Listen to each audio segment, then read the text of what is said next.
What's up, you guys? Welcome back to another one. If you're new to the channel, I am Gold Pony. I do new car, truck, SUV reviews on YouTube, and today we are the brand new 2025 Toyota RAV4, courtesy of Younger Toyota in Hagerstown, Maryland. For more information on their inventory, please feel free to check out the link in the description box below. So today we are in this one because obviously legendary reliability. This is an SUV that will easily go over 200,000 miles if you take care of it. There is a new trim level rundown for 2025 as well. I'm going to be covering that in the beginning part of this video, of course. And believe it or not, this is the #1 selling SUV in America, so it's pretty cool as well. So ultimately in this video, we will be testing out and going over everything about this one, from acceleration to braking, steering feel, ride quality, sound system, exhaust clip, all that fun stuff. So having said all of that, what do you guys say? Let's just go ahead and jump right into it. And as always, let's start with pricing. So let's go ahead and start with those trim levels now. It's going to be 4 different trim levels for 2025. You got the LE, which is the one we are in today, starting at $28,850, which is a modest $375 bump from the 2024 model year. XLE for $30,360, XLE Premium for $33,250, and lastly, the Limited starting at $37,155. And yes, that does mean the Adventure and TRD Off-Road are gone for 2025. And by the way, that was all pricing for the front wheel drive configuration. If you wanted to add all-wheel drive, you can do that. Simply add $1,400 then to any of those prices. But regardless of trim level that you go with, the power plant on the RAV4 is going to be the same. Powering the beast is a 2.5 liter naturally aspirated, reliable inline 4-cylinder. You gotta love it. 203 horsepower, 6,600 RPM, 184 pound-feet of torque, coming in at 5,000 RPM. That power being sent to front wheels or all wheels through an 8-speed automatic. 0 to 60 time for this one, approximately 8.4 seconds, with MPG numbers coming in at 27 in the city, 35 on the highway for the front wheel drive, 27 city, 34 then on the highway for the all-wheel drive, taking regular unleaded fuel. But so then before we do any kind of fun acceleration test here in the RAV4, I did want to mention to you guys the drive modes. Drive modes are in the form of buttons located just to the left of the shifter there. Drive modes will include Eco, Normal, and Sport, and then if you go with an all-wheel drive configuration, that's going to add to that snow, mud and sand, and then rock and dirt, adjusting things like the shift points, the throttle response, the steering sensitivity, and the all-wheel drive system engagement then as well. So now having got all of that out of the way, what do you guys say? Let's go ahead and find a straightaway. Let's put the RAV4 here to the test, and let's see how quickly we can get our new 2025 RAV4 here up to speed. All right, found our straightaway here in 3, 2, 1, go. Okay. It's actually not bad. Now, it's not the quickest thing in the world, but that's not bad. Like, you're not gonna have any issues emerging onto the highway. And I didn't tell you guys, we actually had the front wheel drive configuration with us here today, so this isn't even all-wheel drive, and there wasn't any slipping though. So that's kind of what I was concerned about. So it's pretty nice. That's not a bad acceleration for this thing. But anyways, to go along with that acceleration, as always, braking is equally important. So up front, you will find 12-inch ventilated front discs. In the back, 11.1-inch solid rear discs. As far as that 60-0 stopping distance goes, that comes in at 126 feet. As far as braking feel goes, it's fine. It's honestly, it's like the 3 Little Bears. It's that just right Little Bear. So it's not a soft braking feel, but it's not a super firm braking feel either. It's pretty much as you would expect the RAV4 to feel like in terms of braking. I'll just put it that way. But then touching on suspension and handling, up front, you're going to get an independent McPherson strut front suspension. In the back, independent multi-link rear suspension, front and rear stabilizer bars. As far as ride quality goes, we're cruising over some very super smooth roads here in Hagerstown, so it's been perfectly fine for that reason. So I personally don't have any issues there. As far as steering feel goes, actually I got in sport, normal driving mode. Let me put it back in sport. There is a noticeable difference depending upon the drive mode that you put it in. So in that sport driving mode, it's got a much heavier weight to the steering feel, which I personally love. It more immediately points you in the direction that you want to go. But when you take it out of that, it does loosen up a little bit. But having said that, even in that normal driving mode, it still feels natural. It's perfectly fine. As far as cabin noise goes, we're going 55 miles per hour right now. I'll let you guys be the judge of that. I'm getting a little bit of road noise, but overall it's nothing that would personally bother me, so that's perfectly fine. Taking a look at rear visibility, because of the shape of the RAV4, and it is a kind of boxy shape, you definitely should not have any issues with rear visibility. Did want to also touch on forward visibility a little bit though. Rain sensing windshield wipers are optional on the XLE trim level and up. They're not going to come standard on any particular trim level though, but did want to mention that as an available option if you were interested. But that pretty much rounds out the performance segment of this review, guys. Let's now go ahead and take a look at the exterior of our brand new 2025 Toyota RAV4. All right, so here she is, you guys, the new 2025 Toyota RAV4, finished in midnight black metallic, in case you were curious of the exact exterior color name that we had with us here on this one here today. So I think it looks good. Black definitely looks good on any car, but as always, let's go ahead and start with where the RAV4 is made. Taking a look at the VIN, first character is the number 2, indicating that the new RAV4 is built and assembled in Canada, eh? But as always, let's go ahead and start up front. Projector style LED headlights do actually come standard on all trim levels across the board. Get LED daytime running lights with those. You get the automatic feature. You also get automatic high beams. So if you have your high beams on at night and it senses a vehicle coming in the opposite direction, it's going to automatically dim them back to low beams. And when that vehicle is gone, it's going to automatically bounce it back up the high beams for you there. If you were looking for LED fog lights, go with the XLE Premium or Limited trim levels. When it comes to the front grille, that is going to differ amongst the trim levels, of course, as well. And then just taking a look down below here, I wanted to touch on the ground clearance a little bit because it is going to differ again amongst the trim levels. So 8.4 inches for our LE and the XLE as well, and then 8.6 inches for the XLE Premium and Limited trim levels. But that pretty much rounds out the front end of this one. Let's now go ahead and swing around to the side. All right, so now since we are around to the side of the RAV4, starting up top, if you're looking for roof rails, that's going to come on the XLE trim level and up, hence the reason we don't have them with us here. Floating roof line towards the back, although everything's finished in black, so it's kind of hard to see, but it's there nonetheless. Rear privacy glass for all trim levels, of course. Taking a look at the side mirrors, body colored power adjustable side mirrors do come standard. Going to find heated side mirrors for the XLE trim level and up. You're going to get LED integrated turn signals for the XLE trim level and up as well, and then actually puddle lights for the Limited trim level in case you wanted those.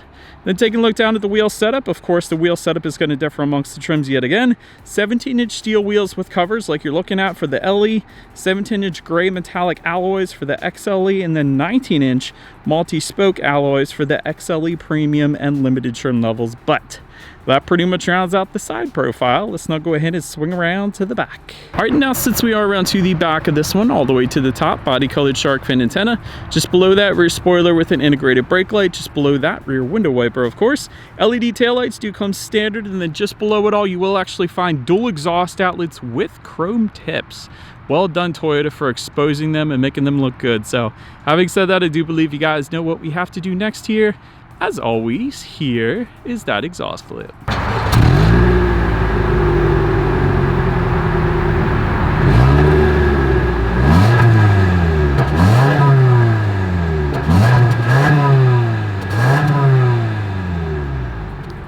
Alright, so now since we are around to the back of the RAV4, when it comes to opening that rear tailgate, it is a manual tailgate unless you go with the XLE Premium trim level and up, and then you're going to get that power tailgate. But there is a button, of course, on the rear tailgate itself to go ahead and open it up. But once opened up, cargo capacity comes in at 37.6 cubic feet. If that was not enough space, there is a 60-40 split, meaning the rear seats do fold down, bump that up to 69.8 cubic feet. Then there is a cargo cover for the XLE trim level and up. Going to have LED cargo lighting back there coming standard. 12-volt power outlet for the XLE trim level and up. There's actually a spare tire then underneath the cargo floor, which you guys know I always love to see. And I don't want to forget to mention the chrome plated tie down anchors back there as well. But then making our way up to the rear legroom, that comes in at 37.8 inches. For reference, I'm an even 6 feet tall. This is how much space I had in the back there. 12-volt power outlet does come standard. Rear ventilation also coming standard. You gotta love that. There is a rear center armrest with cup holders coming standard for all trim levels yet again. USB charging ports for the XLE trim level and up, and then heated rear seats for the Limited if you wanted to spoil the rear passengers there. But then make your way up to the front seats. Manually adjustable cloth seating for the LE that we have here. Power adjustable driver's seat with power lumbar for the XLE trim level and up. Softex upholstery for the XLE Premium. Heated front seats for the Limited, and then power adjustable passenger seat for the Limited as well. Overall, as far as seat comfort goes, it was okay. Not quite as comfortable as Corolla seats, but there is an awkward pressure point kind of going across the middle of the back there.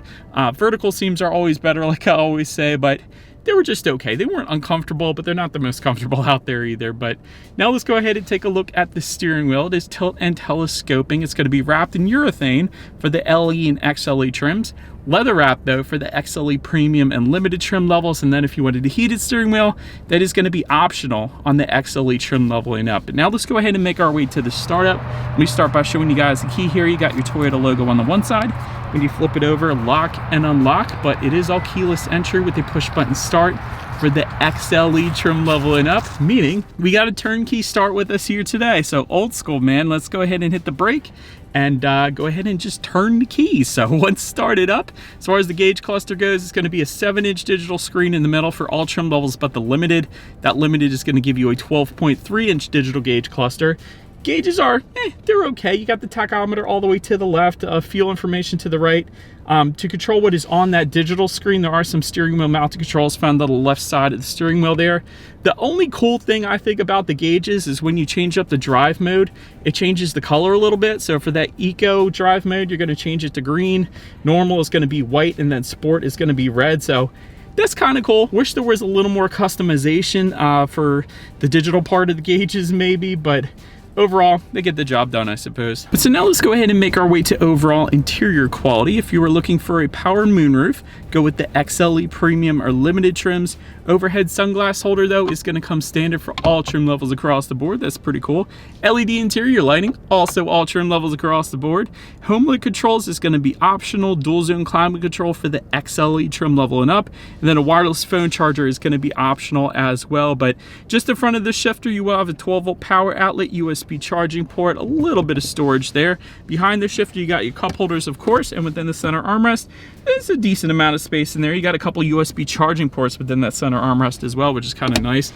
Just above the passenger side glove box, you got a little bit of storage there too. It is kind of finished in plastic. I wish it was kind of rubberized storage so things didn't slide around, but there's a little bit of storage there, so that's kind of nice.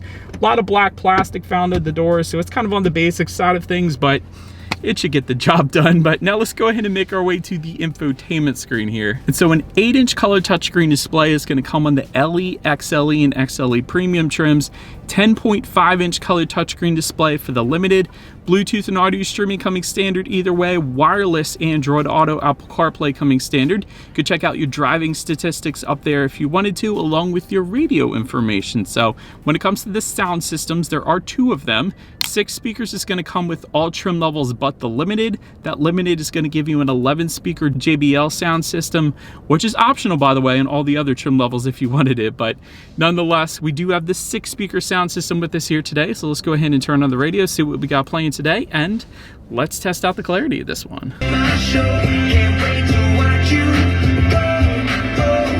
Actually a decent sound system for it being 6 speakers. I feel like I said that last year, if I remember correctly. It's actually decent. I mean, it's not the best, but it's pretty good for being just 6 speakers. But last thing I wanted to mention to you guys on that infotainment screen is when you do put the RAV4 in reverse, you will find a rear view camera coming standard across the board, letting you know who or what is behind you, which is always going to lead us into safety. And so to start, this is an IIHS top safety pick, so that's a heck of a start right there. Front side curtain airbags do come standard. You got a driver's knee airbag up front as well, along with a front seat cushion airbag, which is pretty cool. In the back, you're going to have latch, aka lower anchors and tethers for children for the rear car seats, rear child door locks, tire pressure monitoring system, but also coming standard, Toyota Safety Sense 2.5. That gives you a pre-collision system with pedestrian detection, dynamic radar cruise control, lane departure alert with steering assist, lane tracing assist, and road sign recognition then as well. Then if you were to go with the XLE trim level and up, you're going to get a blind spot monitoring system with rear cross traffic alert.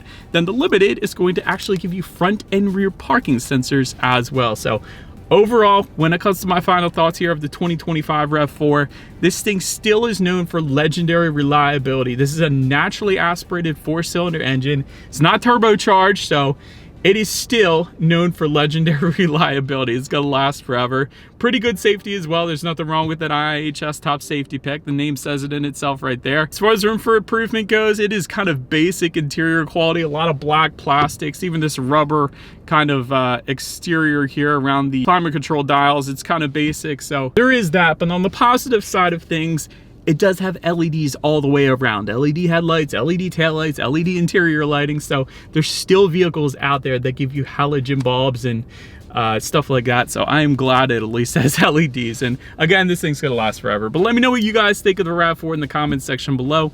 That's about it for this one, you guys. Thank you so much for watching. Feel free to follow me on social media stuff at the bottom of the screen if you wanted to see what's coming next on the channel before it gets to YouTube. Be sure to hit the subscribe and the bell notification button if you're into new car reviews. That is what we do here on this channel after all. Do appreciate you guys watching more than you know. I will see you guys all in the next video. Stay gold.